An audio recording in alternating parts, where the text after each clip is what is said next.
moving on to another category of central nervous system disorders, which is traumatic brain injury.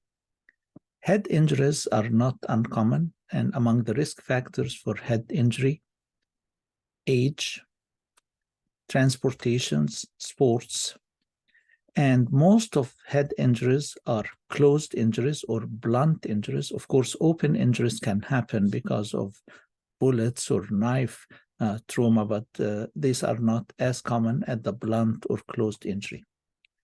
Now, what's this coup and counter coup injury?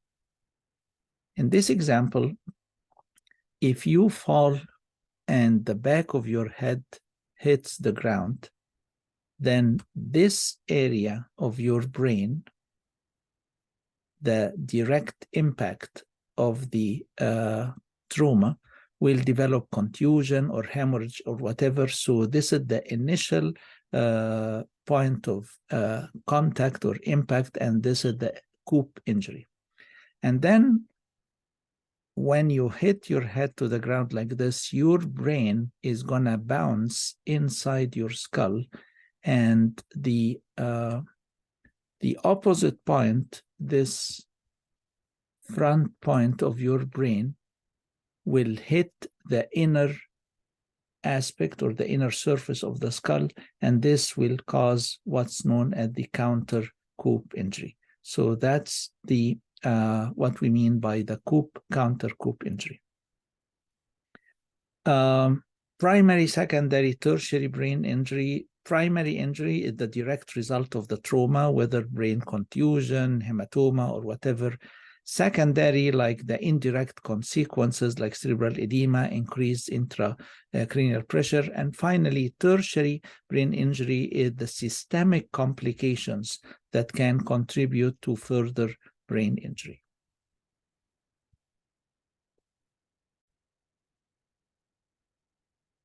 And now let's talk about the focal versus the diffuse brain injury. Almost 2/3 of head injury deaths result from a focal injury.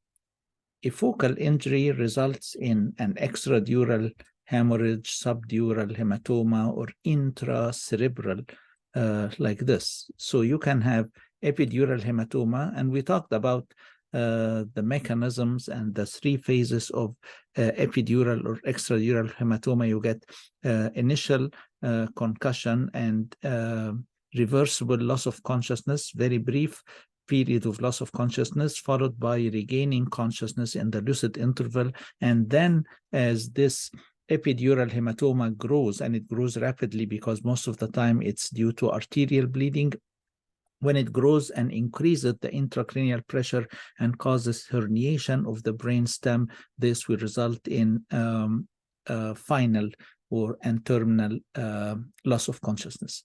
Subdural hematoma is usually venous bleeding, and it's usually less acute than extradural hematomas. The majority are venous. Also, we can have intracerebral hematoma. All these are focal lesions. The diffuse brain injury, which is common, very common, include concussions and diffuse axonal injury.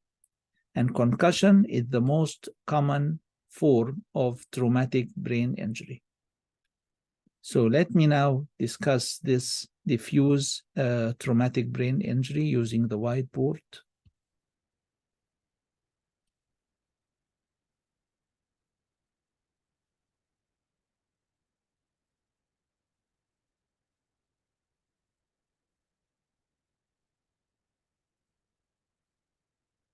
So we are going to discuss the diffuse brain injury. Diffuse brain injury has 2 big categories, 2 major categories. The first one is the most common form of traumatic brain injury, concussion. And the second category is the diffuse axonal injury.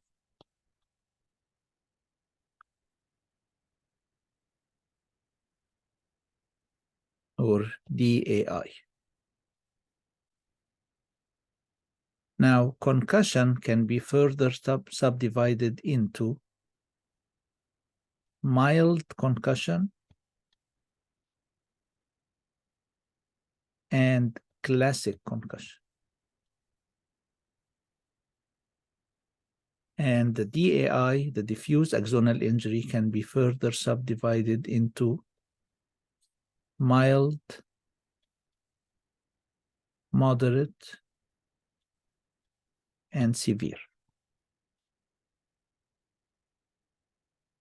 Now, these 5 forms of diffuse brain injury, mild concussion, classic concussion, mild DAI, moderate DAI, severe DAI, all of them constitute a spectrum of brain injury depending on the level of consciousness.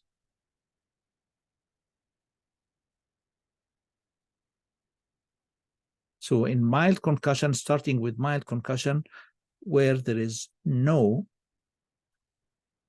loss of consciousness, up to the severe DAI, where you have loss of consciousness for months to years,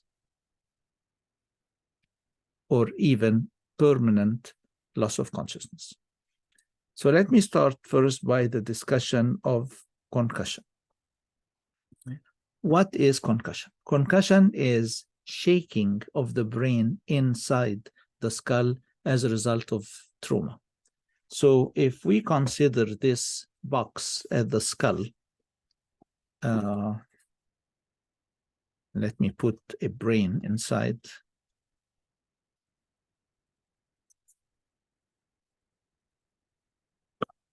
So if we consider this the brain, and the brain is inside the skull. So whenever you get any head injury, see, the brain is shaking inside. The brain is shaking inside. This is concussion. Classically speaking, concussion should be associated with loss of consciousness.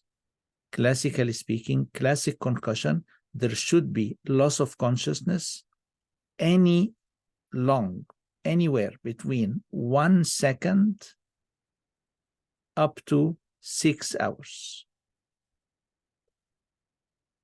And it is reversible, so the patient regains consciousness spontaneously. So in classic concussion, you hit your head and your brain shakes inside. As a result, you lose consciousness briefly, transiently, anywhere between 1 second up to 6 hours. But some cases of concussion are not associated with loss of consciousness. So these cases are called mild concussion.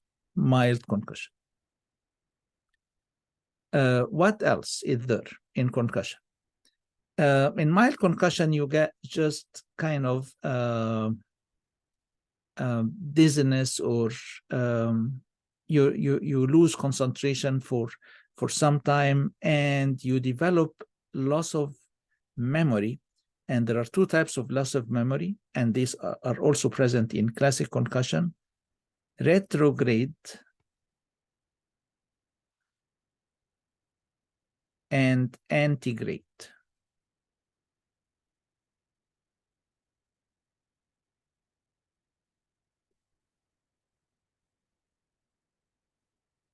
Retrograde amnesia means what?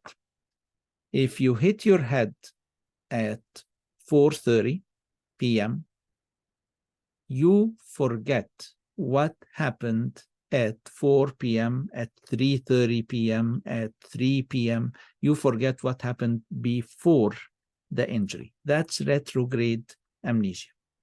What's antegrade? You hit your head at 4:30 p.m., and then they take you to the hospital to the ER, you are transferred in the ambulance. While you are in the ER, you do not form memories. You do not keep memories. So you forget what happens, and you keep asking the same question one time following the other, following the other, following the other. What happened? What happened? Where am I? Where am I? Who are all these people? And you keep asking the same question, What day is today? So this inability to form memories or to retain memories, this is the antegrade amnesia. Both occur in mild concussion and in classic concussion. Both occur in the two types of concussion. Concussion is usually followed by what we call post-concussion syndrome. Whether mild or classic, you get post-concussion syndrome. And in this syndrome, it's a group of symptoms. The most constant one is headache, and sometimes this headache is really severe. Headache, some personality changes, like you either become too anxious or too calm, and that was not your usual norm. And the headache is the most constant one. And this post-concussion syndrome can last anywhere from 2 weeks up to even 1 whole year, the post-concussion syndrome. And sometimes in post-concussion syndrome, you can get seizures. You can get seizures. So that's concussion. So concussion means in classic concussion, you can lose consciousness up to 6 hours. Now, what if you lose consciousness more than 6 hours? 6 to 24 hours. And within 24 hours, you regain consciousness spontaneously. This is called mild DAI, mild diffuse axonal injury.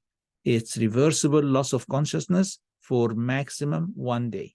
Reversible loss of consciousness for maximum 1 day, again, due to closed head trauma. What if you lose consciousness for days to weeks,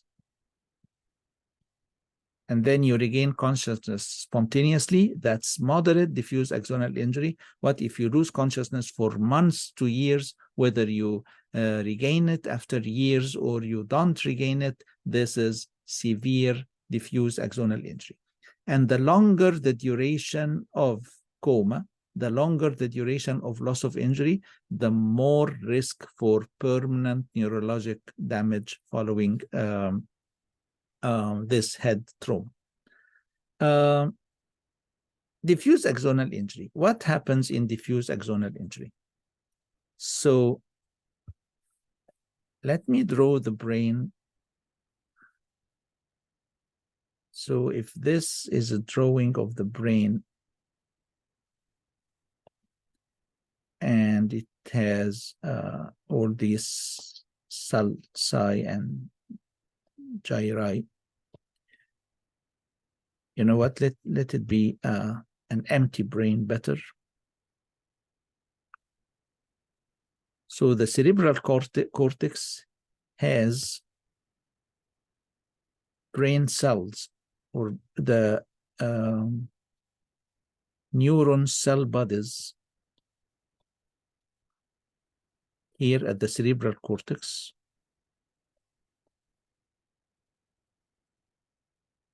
And out of these neuron cell bodies come nerve fibers. And these nerve fibers will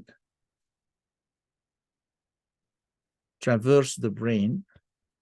So you will have like hundreds, thousands of nerve fibers traversing the brain in all directions. So when you get head trauma, due to the acceleration, deceleration, rotational physical forces that happen because of trauma, some of these nerve fibers can get minor cuts. And these minor cuts can happen anywhere. These cuts are too minor to cause any hematoma or hemorrhage. They are very, very tiny, but they can cause really neurologic problems. And they can lead to loss of consciousness that can last up to years. So these are the types of patients that remain comatose in the ICU following head injury. And every time you do CT for them, nothing shows. You say, I don't know what's wrong with these patients. This is what's wrong. That's diffuse axonal injury. Let's get back to the PowerPoint.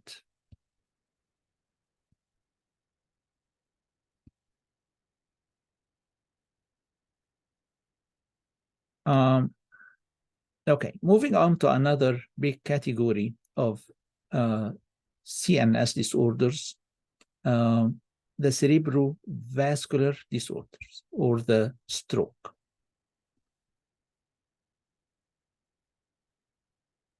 Let me again explain this on the whiteboard.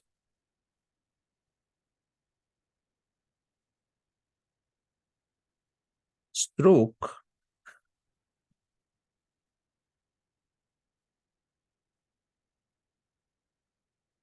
which is a cerebrovascular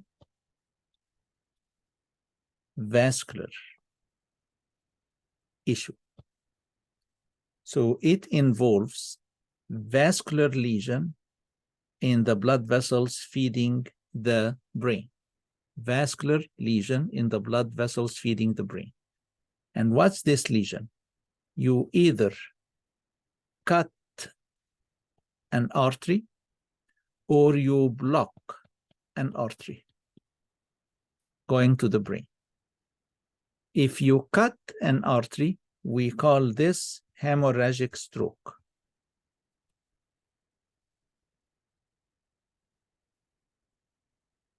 If you block it by a blood clot, we call it ischemic stroke.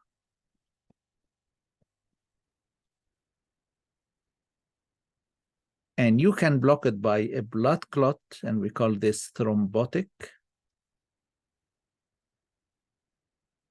or by a detached part of a blood clot that swims with the blood flow until it gets impacted in a tiny arteriole, and we call it embolic. The end result of all these injuries, whether you cut the blood supply going to one part of the brain, you cut the blood vessel going to one part of the brain and you get hemorrhagic stroke, or you block it by a thrombus or by an embolus, some brain cells will get deprived of arterial blood supply, will get deprived of oxygen, will get hypoxic and will die. And this will result in neurological manifestations. And because the management of ischemic stroke, especially when patients present within 3.5 hours of the incidence of symptoms, the management here is to give TPA to dissolve this blood clot. But imagine if the problem was hemorrhagic and you give TPA for a patient with hemorrhage, intracranial hemorrhage, you're going to make it much, much worse. By the way, hemorrhagic stroke only account for 13% of all cases of stroke, and the rest of cases are ischemic. Therefore, the first thing in the management of stroke is to do CT without contrast. CT without contrast.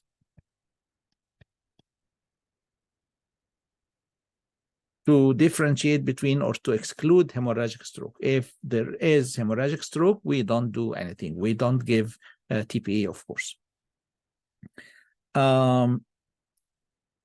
Thrombotic stroke develops from the presence of atherosclerotic plaque that keeps getting bigger until it occludes a cerebral vessel. Embolic stroke means you have blood clot somewhere, like blood clot in the common carotid artery, for example, and part of this blood clot is detached and swims with the blood flow until it gets impacted in one of the cerebral arteries, and you get stroke, and therefore embolic is the most acute. Thrombotic stroke can be preceded by reversible neurologic manifestations that we call transient ischemic attacks, TIA. Now, the clinical picture of stroke in general is sudden neurologic change. These neurological changes can affect speech, the muscles of the face, or the arms or legs. And the clinical picture depends on which artery is involved. So we talked earlier about three main arteries: the anterior cerebral artery. If the stroke involves the anterior cerebral artery, you get contralateral leg weakness. So if the stroke involves the right anterior cerebral artery, you will have left lower limb weakness, left lower limb weakness. If the stroke involves the middle cerebral artery, which is the most common one, you are going to get contralateral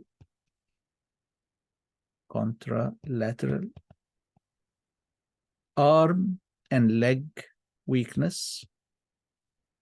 And actually, it's more of an arm weakness than leg, so the arm weakness is more significant. And in some patients, you can get aphasia. Now, where is the motor speech center? The motor speech center is on the left side in right-handed persons. So if the middle cerebral artery stroke happens because of a left middle cerebral artery issue, you are going to get, these patients will get aphasia. And you can also get contralateral visual field defect. So you notice that all the manifestations are contralateral. In posterior cerebral artery strokes, if this involves the cerebrum, the cerebellum, sorry, you can get ataxia due to loss of coordination. So this is what I wanted to discuss about stroke. Let's go back to the PowerPoint and check what remains. We talked already about lacunar stroke. Lacune means lake in Latin. And the lake, even it means small lake. So lacunar infarctions or lacunar strokes, these are very small, tiny, less than 1 centimeter part of the brain is involved. So this is the lacunar, less areas of infarction, very tiny. Again, it's the same mechanism, hemorrhagic or ischemic. We already talked about meningitis that is usually bacterial and the differential diagnosis between meningitis and subarachnoid hemorrhage. Encephalitis is usually viral, not bacterial. And encephalitis is associated with loss of consciousness. And all you need to do is just support the patient until the body overcomes the virus by itself. Brain abscess. Brain abscess actually happens usually due to contagious spread of infection from the middle ear. So patients with otitis media, the pathogen and the infection can spread from the middle ear to the adjacent parts of the brain. And who gets middle ear infections very frequently? Kids. And if a kid complains of headache following ear infection, please take this seriously, because this can be the clue that a brain abscess is developing and you need to further investigate. So usually these kids complain of headache following ear infection. We already discussed the degenerative disorders, the demyelinating multiple sclerosis, and the degeneration of the dopaminergic neurons in basal ganglia in Parkinson's disease. And this ends this segment. And in the